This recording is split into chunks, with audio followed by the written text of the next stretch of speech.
If you open one of the file cabinets in the Maselli History Room, you'll find this wooden block. But it's not just a wooden block. It's a piece of the charter oak.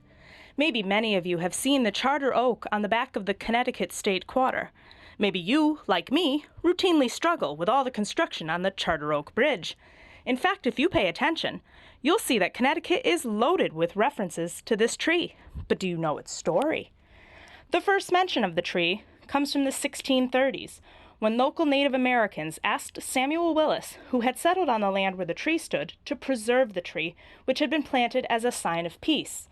It was a well-known landmark, a tree where tribal councils would meet, and whose leaves were used to mark the growing seasons.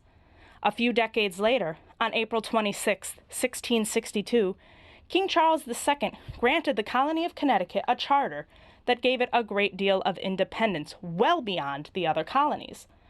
But in 1687, Sir Edmund Andros was appointed the governor of all New England, and he wanted Connecticut to give up its charter. Despite his threats, Hartford lawmakers declined. On October 31st of that year, Andros arrived in Hartford with a group of soldiers and prepared to debate the Assembly and demand the charter.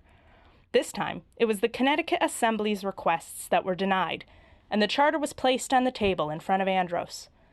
As their debate continued into the night, 2 candles were lit. Now, whether by accident or by intention, the candles were suddenly extinguished before Andros could grab the charter off the table, and once the lights were relit, it was gone. Captain Joseph Wadsworth had been waiting outside the window to be handed the charter by a fellow conspirator inside the debate. Once he had it in hand, he ran to Samuel Willis's house and hid the charter inside a hollow within his famous oak tree.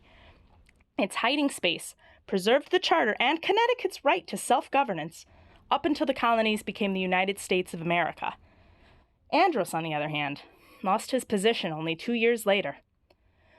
The charter oak was blown down on August 21st, 1856, during a strong storm, but you can still find parts of it around. At the Wadsworth Athenaeum, you can see Samuel Colt's family cradle, carved from the oak. The governor's chair at the Capitol is made from the venerated tree. And on the corner of Charter Oak Avenue and Charter Oak Place in downtown Hartford, there's a monument to the tree's original location. Maybe most importantly, there are over 100 descendants of the charter oak growing around Connecticut, and even some in France at the Palace of Versailles.